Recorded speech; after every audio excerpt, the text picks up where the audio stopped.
Hey, what's up guys, Jaeky here. Today we're going to be checking out the MoeeTech Glitter65 HE. This is a Hall effect keyboard. Huge shout out to MoeeTech for sponsoring this video and sending out the Glitter65 HE for me to check out. So the Glitter65 HE comes in two different variants. You either have the base or the Pro. Here are the differences between the two. The base is retailing for $80 USD, whereas the Pro is retailing for $110 USD. And you can see here the differences between the two is that the Pro has the hyper sampling algorithm and also more colors to choose from, and also one extra switch type, as well as a bag included with the board. Speaking of colors, they have a bunch of different colorways here and they all look really nice. And here are all of the different switch and keycap combos that you can do as well. And these are the differences between all three switches. In this video, we're going to be checking out the Glitter65 HE Pro in red with the Pro G HE switches. So yeah, this is a Hall effect keyboard. Like I mentioned earlier, you're going to be getting customizable actuation point, rapid trigger, and SOCD, all of that good stuff. And you also get 8,000 Hertz polling rate, which means you get the fastest performance on paper.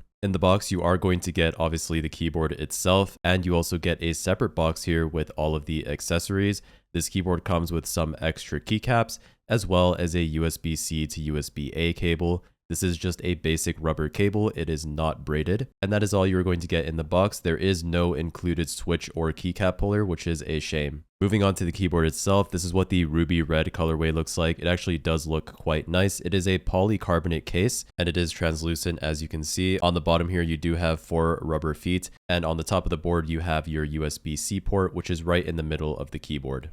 So this is the Glitter65 all plugged in. There is no RGB or LEDs on this keyboard whatsoever, which I'm actually a fan of. I don't really like RGB on my peripherals, but if you are somebody who likes RGB, that is something to keep in mind. This keyboard has no LEDs whatsoever. So yeah, with that being said, let's get into a quick typing test here so you can get an idea of how the Glitter65 HE sounds. Like I mentioned earlier, in this keyboard are the Pro G HE switches.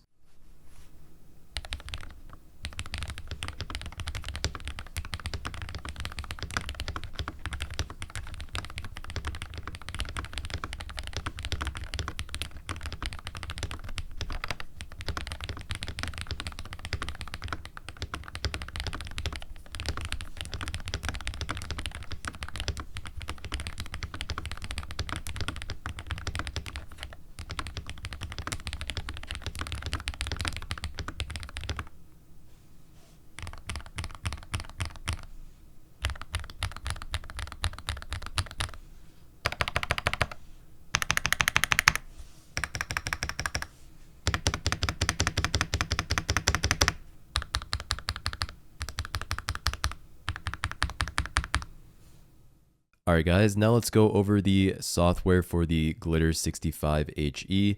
This is going to be web-based software, which is great. Love to see that. And so yeah, let's go ahead and connect our keyboard here. Very similar to how other web-based software works. This is what it looks like right here. As you can see on the first tab, you can do a bunch of remapping for the default layer and also the function layer. On the right here, you can also turn on SOCD as well. So this keyboard does support SOCD if you do like to use that in your games.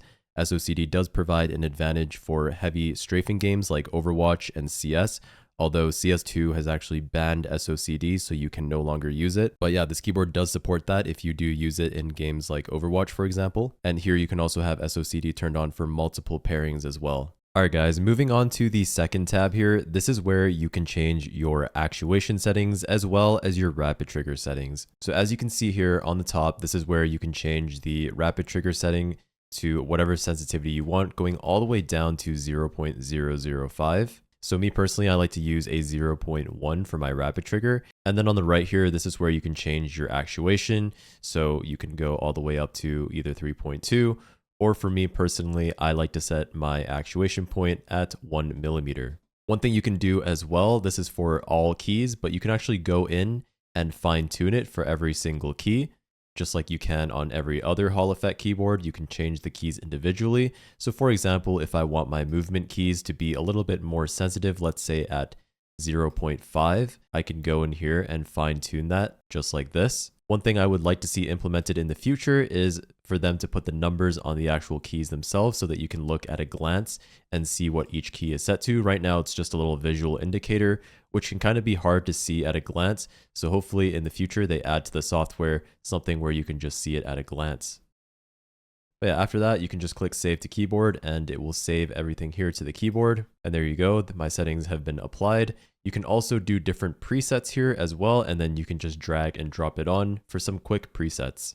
So that's the traditional mode, which is the simplest for most people. But if you really want to fine tune it, you can go into this tab here, which lets you customize it a little bit more. In here, you can also turn on rage mode. And what rage mode allows you to do is that it pretty much allows you to do continuous rapid trigger. If you're familiar with that from other softwares, you can change the rapid trigger release distance separate from the press distance here. So it lets you fine tune it a little bit more. But for most people, you're probably just fine using the traditional mode. On the final tab here, you really don't have much. This is where you can update your firmware, do a key calibration, as well as just reset all of the settings and change your display language. This software still is in beta, so hopefully they do improve upon it. One thing I would like to see added to the setting tab is the ability to switch polling rates between, let's say, 1000 Hz and 8000 Hz, because 8000 Hz is unstable for some people's hardware. So hopefully that's something that they add in the future, is the ability to switch between 1000 Hz and 8000 Hz. And like I mentioned earlier, hopefully they do add numbers onto this visualization so that you can see what each key is set to at a glance. Another thing that is missing is the ability to create macros. So if you do want to create macros, you will have to use a separate software for that.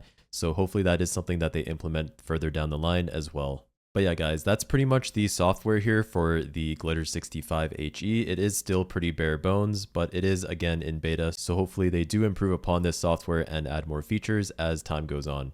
Alright guys, overall the in-game performance is pretty solid. Honestly, nowadays most of the Hall effect keyboards on the market are pretty similar in terms of performance. If Hall effect is implemented properly, it's pretty hard to tell the difference between two Hall effect keyboards. Obviously, I haven't done any real scientific latency testing at all, but just using it normally, it does feel pretty snappy, and it's pretty hard for me to tell the difference between this and my Wooting.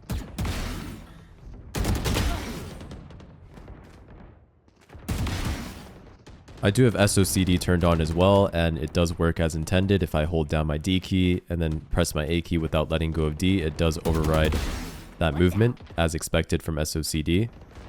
So yeah, overall in terms of performance, I'm not noticing any glaring issues at all. It performs pretty much exactly as you would expect a Hall effect keyboard to perform.